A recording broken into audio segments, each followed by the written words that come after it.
I am a professional writer with extensive experience, and I need to revise the text to add uniqueness while preserving the main meaning. I work the night shift while my wife works during the day. Her workplace mostly consists of male colleagues, so she spends more time with them. However, there are also women in auxiliary roles, such as in the office or spare parts department. We have been together since we were 17, and now, in our 40s with children, our family life is a topic I won't delve into. It is worth mentioning that she recently started working in this field, which has introduced new workplace relationships. She has been spending more time with her female colleagues after work, not just occasionally. Despite finishing work around 5, she often arrives home at 7 or 8. Occasionally, she even stays overnight at their place after socializing, which surprises me because she is usually responsible and does not usually drink in public settings. However, at this point, I am not overly concerned. Last night, I was at home and not working, so went to bed at my usual time. Unexpectedly, at 3 a.m., the glow of her phone screen woke me up. I couldn't determine if she was texting or browsing the internet, and she didn't seem to be hiding anything from me, so it was probably nothing suspicious. However, she got up and started getting ready for work, even though her shift didn't start until 8 o'clock. I inquired about it, and she confirmed that she was going for a walk with her colleagues. Her outfit, as a diesel engine repair mechanic, appeared more dressed up than I would expect for a walk or regular workday. She left around 4 o'clock, likely reaching her friend's place by 4:30 a.m. It was still dark, drizzling, and about 45 degrees outside, which doesn't strike me as suitable conditions for a walk, especially in Arizona where raincoats are uncommon. Furthermore, she drives a truck, while I drive a car. At 5 o'clock, I sent her a text about using the truck for a dump run, but she did not respond. So I called her 15 minutes later, and she informed me that they were still on the walk. She asked me to pick up the truck at her workplace. If it weren't raining, I might have considered checking if her hair was wet after a second shower. Due to my unique way of thinking, I tend to overanalyze things and sometimes struggle to read social cues. Hence, I find myself wondering if I am overthinking this situation. Ultimately, I decided to confront her and ask to see her phone. In response, she attempted to divert my attention and demanded to see my phone, which I willingly provided along with the password. I have nothing to hide since personal time interactions with others are nearly non-existent for me. However, when I checked her active messages, I noticed that nothing had been deleted. Strangely, when I tried to find a specific conversation that had caught my attention earlier, it had mysteriously disappeared. Suspicions grew stronger, leading me to call the person who had raised my concerns initially, hoping to find his name in her recent calls. I handed her the phone and requested to see their text conversation. She acted innocent, but was caught off guard when I pointed out that she messaged him both before leaving home and after returning, even when she claimed to be in Vegas. Instead of explaining, she appeared confused, as if she didn't understand why the telephone operator had stored their messages. Disappointed, she went upstairs and refused to engage in further discussion. Feeling hurt and betrayed, I made the decision to pack up and leave.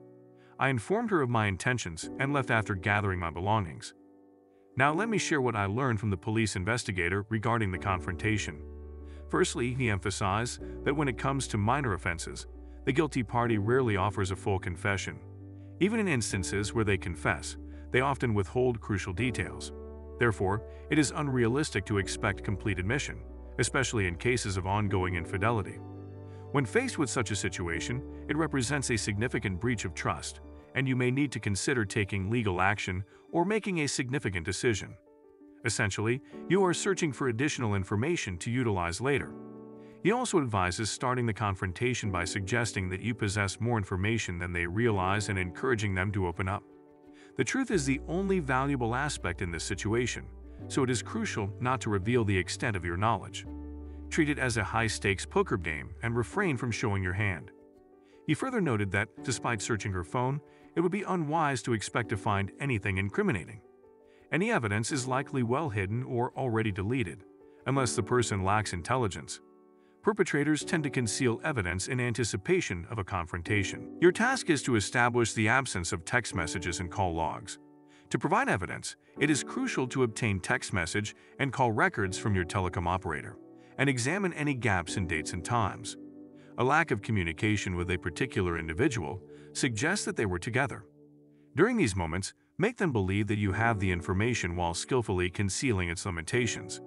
Obtaining direct evidence of their wrongdoing is often challenging. When confronting them, demand access to their phone. They will likely resist and demand to see your phone, making similar accusations. Prepare yourself for the possibility of people staring at you. The same reaction came from my wife when I asked her. She denied knowledge of my password and insisted that I share it with her. Remember that those who are guilty are fearful of being discovered and are more concerned about what you might find on their phone than what they might find on yours. Pay attention to their willingness to disclose relevant information to you. In my case, my wife showed very little interest. She barely glanced at the messages and didn't even bother checking the photo gallery where questionable content is often found. Instead, she seemed more focused on the phone in my hand as I casually scrolled through harmless text conversations. She even had the audacity to say, "See, I don't know what you think I'm up to." To further investigate, I opened the phone app, entered the suspect's number, and tapped on the SMS icon. To my astonishment, there were no messages. I went back to the contact and presented it to her, asking about the missing messages. She insisted that they had never communicated. I disagreed and informed her that in just the past month, she had exchanged over 900 messages with him. I pressed her to explain where those messages had gone. Initially, she played innocent, but deep down, she likely knew that the number I provided was accurate. Reluctantly, she admitted to deleting them, but did not disclose the entire truth. It turned out that those messages were about her desire for a divorce, something she was not yet ready to confess to me. I didn't reveal too many details about how suspicious I had become. Instead, I provided enough information to convey certainty and to make it clear that I possessed full knowledge of the situation. Knowing the precise number of texts was crucial as it served as indisputable evidence, reinforcing the message that my claims were not mere bluffing. This behavior is indicative of typical guilt. When someone finds themselves in a difficult position, they often try to evade responsibility and employ various tactics. To deflect blame, they may offer explanations about their whereabouts. However, it is imperative to closely scrutinize the information provided. If their explanations seem vague and forced, it is vital to persistently seek further details. Many false explanations are haphazardly constructed and can easily crumble under further investigation. While they may provide some information about going to a bar with friends, it will likely lack specific details such as a heated argument or the outcome of a game of darts. Innocent spouses, on the other hand, willingly share details of a pleasant evening with friends. Guilty ones, however, question why you are so interested in their activities. Bear in mind that they anticipate a confrontation and are already contemplating how an innocent person would react in such a situation, crafting a plausible version of events. This notion applies even to drawing attention to themselves. When our eldest daughter had a conflict with my wife, she later confided in me, stating that she had two reasons for her actions. Firstly, she wished to guide the conversation in the right direction. Should our daughter seek my assistance? Secondly, culprits often believe that by placing themselves at the center of attention, the focus on their actions will eventually fade away. In retrospect, I realized I made a mistake by not questioning why our daughter reached such a conclusion. I should have requested clarification regarding what she said that led her to that belief. Looking back, I should have taken the initiative and contacted my daughter myself. It's worth contemplating how an innocent spouse would respond when accused by someone else. They would likely be willing, even eager, to provide unsolicited, detailed explanations due to their clear conscience. Now, let's consider how an innocent person would behave.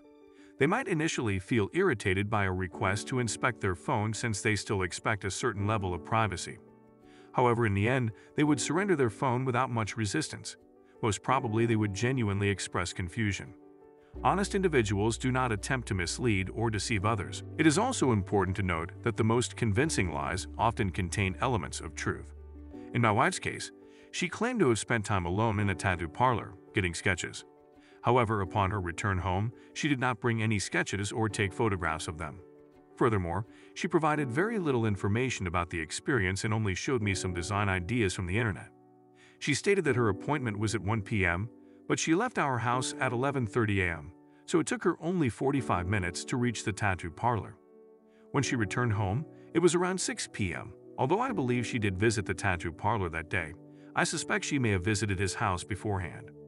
Perhaps they engaged in some activities together, and buying a ticket for a future visit could serve as a potential alibi. It is possible that they had lunch and engaged in deep conversations about moral theology at his place before returning home. This is when I decided to confront the situation and resolve it. It is essential to acknowledge that a simple alibi does not always account for every detail. She mentioned encountering difficult traffic, but failed to provide specific information, such as witnessing a blue Honda overturning. Additionally, she mentioned visiting Home Depot to search for lifting belt rings but returned empty-handed, indicating an unsuccessful venture. Although there are other details he taught me, my memory fails to recall them all at this moment. However, I will report them as soon as my recollection allows. Despite my efforts to maintain a relationship with her, it seems highly unlikely that things will work out between us. I have come to terms with the fact that my anger issues played a significant role in her decision to distance herself from me. Nevertheless, I am actively working on self-improvement and have made notable progress. While she never admitted to infidelity, I am prepared to forgive her, considering my own shortcomings in this situation. She mentioned that our relationship offers no hope, but suggested cohabitation for the sake of our children. I possess concerns regarding the details of this arrangement, as it appears to be a compromise driven by her hidden fears. In response, I offered her a divorce if that is genuinely what she desires. However, since she has not mentioned divorce, I take it as a clear indication that she does not desire one. Perhaps there is a possibility that her stance is starting to soften. As evidence, we recently went out for dinner with our children, during which she displayed a friendly demeanor. We engaged in pleasant conversation, with a notable amount of eye contact. At that time, I genuinely believed that the icy walls surrounding her heart were beginning to thaw. Unfortunately, things took a different turn on the journey back home. She made a subtle comment, seemingly aimed at reminding herself that her love for me no longer exists. People often claim it is easy to walk away from a cheater, but when there are shared children involved, the pain of betrayal runs deep. The life I once knew was closely intertwined with our shared existence. Those who perceive my actions as a display of weakness may consider themselves victorious. However, this morning as I awoke, I discovered her absence. Despite being unaware of his whereabouts, I know precisely where she is. I have his address.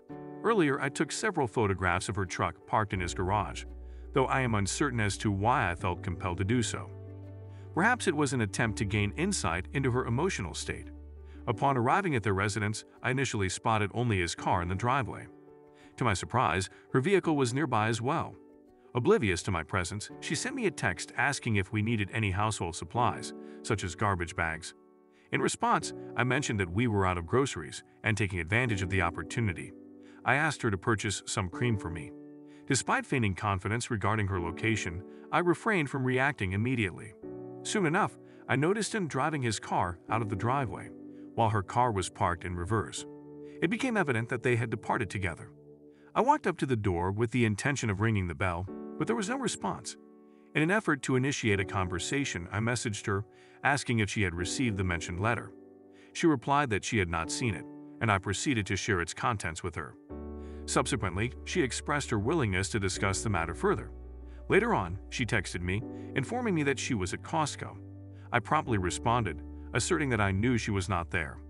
Approximately 45 minutes later, I received a message accompanied by a photograph of a familiar Costco building. Evidently, she had just arrived and was attempting to create a false narrative. Resisting the urge to be swayed by persuasion, I requested that she send me a photo of her truck if she wanted me to believe her location. Calmly, she replied that she genuinely did not care about convincing me. In that moment, I had to acknowledge her good intentions. It is possible that she was attempting to shield me from further emotional pain. Perhaps she even feared my reaction, which made me feel regretful. However, the constant stream of lies caused me more distress than the unvarnished truth. In an attempt to confirm her words, she sent me a photo of herself inside the Costco store. Despite receiving this evidence, I chose not to respond, allowing the weight of her deception to linger in the silence. I find myself trapped in a state of internal turmoil, contemplating those moments when, in fits of anger, I considered separating from her and our children. Although I am resolute in my determination not to repeat such behavior, I must admit that I have reached a point where I am ready to explore a new path to extricate myself from this situation. Yesterday, I consulted with an attorney to discuss our current circumstances. Following the advice of my therapist, I made a conscious decision not to rush into any decisions while my emotions are still running high. Instead, I have chosen to wait and carefully consider the available options. Presently, my soon-to-be ex-wife and I continue to coexist under one roof for the sake of our children. It is not an easy arrangement, as I often feel financially burdened while supporting the household. all the while knowing that she is involved with another man. Adding to the complexity, she maintains a separate group chat with our children, employing it as a platform to disseminate false information, such as going out for late-night drinks with an individual named Maria. I am aware that she will soon have to leave for work, with only a few hours remaining before her shift begins. Given that bars are typically closed at this time, it became clear that her recent claims of going out for drinks were simply not true. What concerns me even more is how these lies are affecting our youngest child, who, as it turns out, has autism. With his high level of functioning, he tends to research the opening hours of various establishments, such as bars or gyms. They are starting to catch her in her web of deceit. If she can continue deceiving me without any consequences, the harm caused by her dishonesty will now extend to our children. However, after several quiet nights, her actions no longer keep me awake. I've already sought advice from a lawyer who informed me that with shared custody, the alimony I will have to pay amounts to only $1.42 a month. My wife insists on keeping our family home, but it is evident that she cannot buy it from me or acquire it on her own. However, according to my lawyer, if I decide to sell the house, then it will indeed be sold. This realization puts me in a somewhat challenging position. I have significantly more savings than she does, which puts my property at risk of being divided equally. Nevertheless, there are some investments and shares in the company that have not fully matured yet.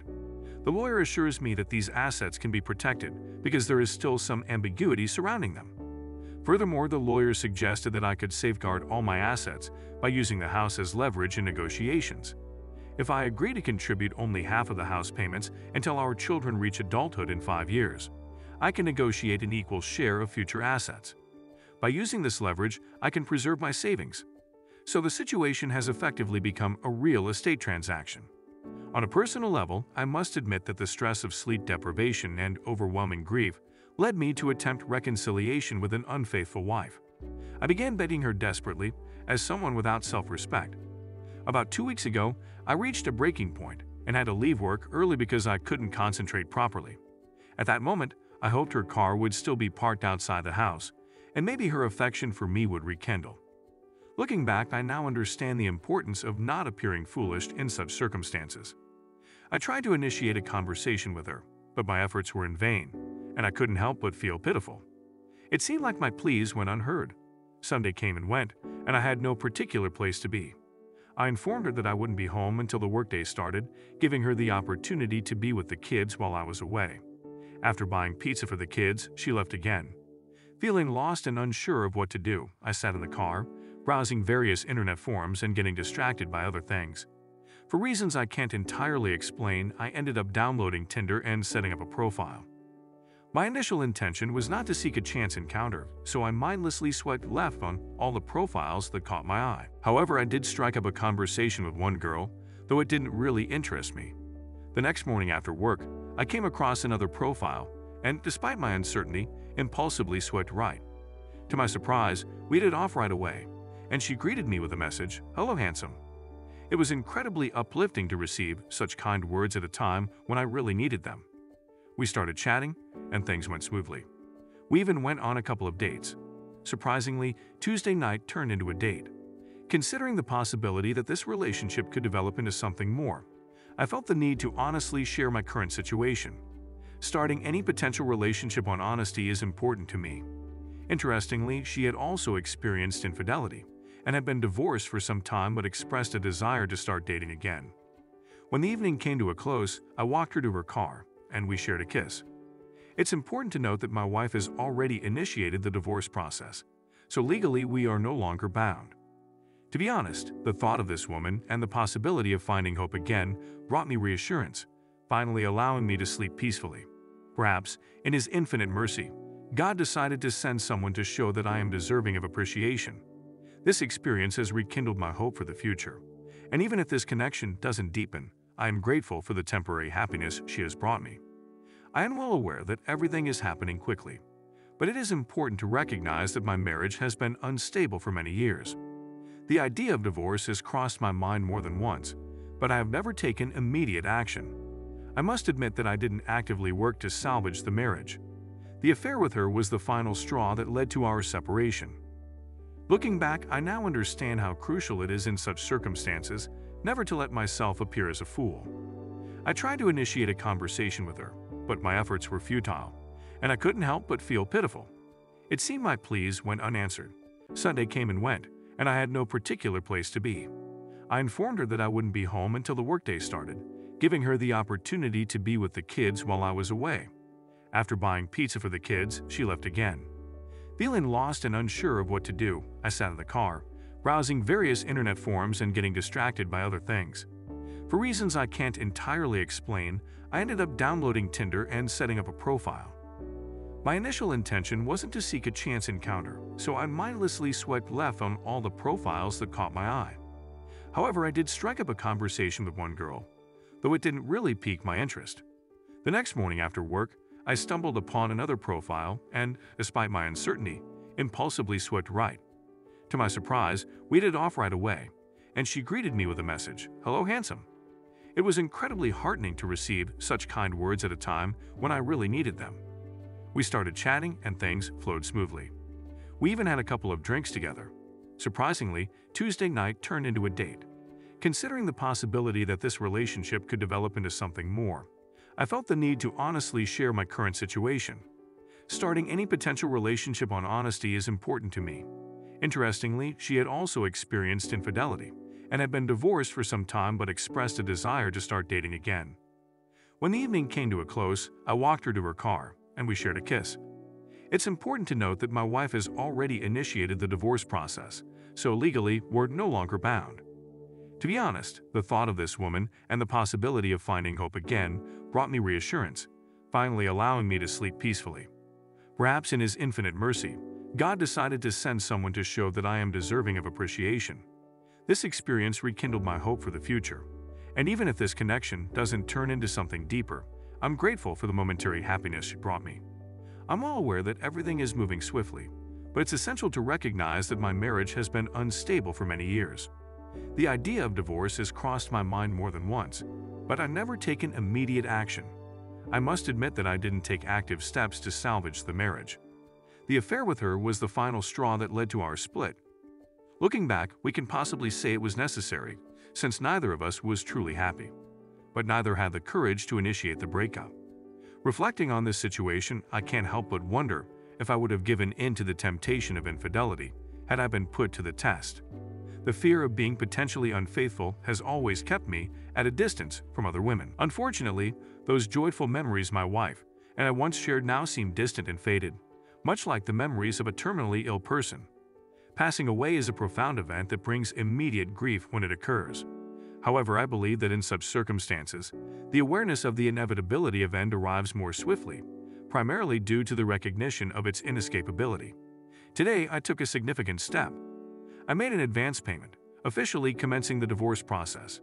As a result, our cohabitation will likely end soon. My son and I decided to become neighbors and find a new place to live together. Currently, he doesn't communicate with his mother. Due to her infidelity, I plan to sell the house and claim my rightful share of the assets. Even though she's against it, her problem is that she can't afford the mortgage payments and won't receive enough funds from the divorce settlement to buy me out. The costs associated with initiating divorce proceedings came to $2,500. Despite the initial pain, the payoff is worth it. Day trading isn't just a hobby for me, it's a skill I excel in. With increasing profits, I anticipate taking part in larger deals. Furthermore, I've long desired to own a 1979 Fiat Spider convertible, a dream I could never justify as a responsible married man. However, circumstances have changed and I'm no longer bound by such restrictions. So when things settle down, I'll finally get behind the wheel of the car I've longed for. I hope that by the time I purchase it, a custom license plate, as I discussed with my lawyer, will be affixed, echoing the words of the song, "Dan, it's good to be a gangster." I can't help but wonder if she'll explode with anger when she receives a summons and realizes I'm determined to sell the house. The irony is that we'll both leave with enough money to start fresh in our own homes. She might even move in with her loved ones and I'll go about my business. My wife, who cheated on me, is now returning her truck to the bank and trying to strike up casual conversations with me via text messages. However, I've managed to maintain a neutral and unresponsive attitude toward her, often choosing to ignore her messages. She recently messaged me about evaporative coolers at Home Depot. It reminded me of our unsuccessful attempt to buy one during a winter sale. She also inquired about when I'd return home, mentioned that we'd be living in separate rooms, and he can wish me a good time at the water park tomorrow. It was a trip I'd planned to take with the kids. By the way, fellow dads, water parks seem to be a gathering spot for single moms after a divorce. Today, my ex-wife sent me an SMS saying that she'll be renting her truck, for which she'll need to pay $730 a month. Consequently, our eldest child will no longer have access to a dependable car with a mileage of 220,000 miles. I must admit that the fact that she's facing the consequences of her actions brings some satisfaction. Furthermore, I had a lengthy conversation with my sister who shared information about the man my wife is currently involved with. I discovered that the man my wife is dating has 4 previous failed marriages. According to my sister, he has a pattern of forming attachments to women, depleting their finances, and then disappearing from their lives. Though it seems unlikely, my sister passed this information along to me. In response, I told her that if this is indeed the case, I hope he defeats my wife quickly so we can complete our divorce process. I also mentioned that I hope their relationship continues until I finish the necessary legal paperwork and extricate myself from this situation. On a related note, I recently had a conversation with my wife about this topic. She informed me of her plans to return the truck as part of her intention to refinance the house. Due to financial difficulties, she can't manage to make a cash payment to settle the truck and handle the new loan amount simultaneously. Interestingly, this aligns with my own plan, which involved moving out of our shared house. She was aware that I was searching for a new residence and had no intention of staying in a house where she was freely engaging in an extramarital affair. I informed her that I intended to transfer ownership of the house to her, but I demanded a buyout. I have various liquid assets that she has to relinquish in order to obtain my share. Despite the substantial sum, it still falls short of my required amount. The potential cost of a swift departure still seems minor. I aim to settle this matter while she remains cooperative. Experience has shown that with time and increasing physical separation, people tend to undervalue the importance of an equitable division. Even though she expressed dissatisfaction about not receiving a portion of the liquid assets, I assured her that she would have full ownership of the house and could do with it as she saw fit, whether that meant keeping it until our children grow up or inviting her boyfriend to live there. The decision is hers to make. Nevertheless, I remain cautious and watchful. Tomorrow marks an important moment for me. I'm purchasing a new home and getting the necessary legal documents drawn up by my lawyer. Those who have been known my life routine know that my ex-wife, with whom I've spent 19 years, decided to have an affair, which I discovered back in March. Initially, I attempted a futile and desperate choose-me dance to salvage the relationship. But after consulting with a psychologist, I realized that my life would ultimately improve without her presence. As a result, I found a rented house conveniently located within walking distance of our current home, allowing our children the freedom to come and go as they please. To simplify my schedule and ensure easy pickup and drop-off of the children from school, I decided to switch work shifts. The move is set to happen tomorrow, as I've already received the keys to our new home. In addition, I've arranged for the utilities to be connected. Fortunately, I'm financially stable and can afford this new venture. I should mention that I have an appointment with a lawyer to process the divorce documents. My future ex-wife and I reached an agreement via email, and the lawyer will use this agreement as a template for the legal documents. If all goes well, we'll be able to sign everything during the meeting and then patiently wait for the required waiting period. If things progress smoothly, I expect to receive a divorce decree sometime in late June or early July. It may not be as much as I'd like, but I believe my mental well-being is worth it. Regarding my job, I still have a few restricted shares, the rights to which will vest in the future. Fortunately, our agreement states that my future ex-wife waives any claim to these shares if I choose to stay in my current position. These shares can be quite valuable. Given the ongoing support I receive from the company, including 30 days of leave and short-term disability benefits, I see no reason to leave. All this experience has solidified my loyalty to the employer. Thankfully, my future ex-wife has a well-paying job that surpasses the poverty line, which means I won't be obligated to pay spousal support. Additionally, with equal custody rights and my coverage of the children's medical, dental, and vision insurance costs, my alimony obligations amount to only $1.42 per month for less than 60 months. We are currently discussing the possibility of waiving this commitment. Looking ahead, I can say that in 5 years, once the children have grown up, I'll have accumulated enough savings to retire abroad at the age of 47 instead of working in the USA until I'm 70. Feeling trapped in my marriage, I realized that I was squandering money on extravagant houses and unnecessary material possessions that held little true value for me. In a way, living on the other side of the world from my future ex-wife has presented an unexpected advantage. While my heart may be broken at the end of this relationship, I don't want it to define me or rob me of the ability to love. I believe there's a special person out there to whom I'll eventually entrust my heart, even if it means becoming vulnerable again. Love and hope are incredibly powerful forces that should never fade, even in the face of betrayal by a cheating spouse. In such times, I find comfort in a quote I'd like to share with you. However, we do not look back for a long time. We continue to move forward, opening new doors and embracing new experiences.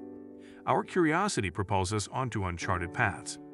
This serves as a reminder not to dwell on the past for too long, but to focus on moving forward, discovering new opportunities, and embracing the unknown. Curiosity becomes our guiding light, leading us to fresh and exciting journeys in life. Having made the decision to start anew, I'm taking steps to fulfill my wish list, and in a few hours, I'll embark on a journey abroad. Since July is dedicated to self-discovery, I've planned a trip to Thailand. As I navigate the waters of singleism again, it's crucial for me to reconnect with forgotten aspects of myself. At this stage, I'm actively seeking new experiences and adding them to my ever-expanding list. When my soon-to-be ex-wife sends me a message, I respond at my own pace, sometimes taking several days while the divorce proceedings continue. I prioritize my own well-being and ensure the process is moving forward. Financial matters and property division have been successfully resolved, leaving only custody and alimony matters. My lawyer advised against accepting my future ex-wife's unreasonable proposal, which is unlikely to be approved by any judge. Instead, we made our own proposal. In my proposal, I emphasize that our children are now at an age where they can express their preferences regarding custody arrangements. I've also secured a residence within walking distance of my future ex-wife's home to make it convenient for the children to visit. It's worth noting that after I moved, she wasted no time in relocating her lover to a new residence. If this situation initially bothered me, I now find it somewhat comical, almost like a cliché. Regarding my trip, I must admit that someone else is joining me. A new girl. Interestingly, the cause of my sleepless nights is not the pain of my spouse's infidelity, but the 14-hour time difference. For those still facing difficulties, I offer a simple piece of advice. Don't give up. Despite the challenges we encounter, it's crucial to maintain momentum and keep moving forward. After a lengthy process, I'm pleased to announce that my divorce is officially finalized. In summary, I made the tough choice to leave my ex-wife after she began an affair, signaling her desire to end our marriage. Unfortunately, the outcome regarding custody and alimony was not as favorable as I'd hoped, but I was prepared for the ideal outcome to be more of a wish than a reality. Still, I managed to negotiate with her regarding the alimony payment. To secure a better future for our teenage boys, I convinced her to allocate half of the alimony toward their college savings. Considering our children are now teens, her suggestion that they spend weekends with us seemed reasonable, as they are almost adults and can make their own choices.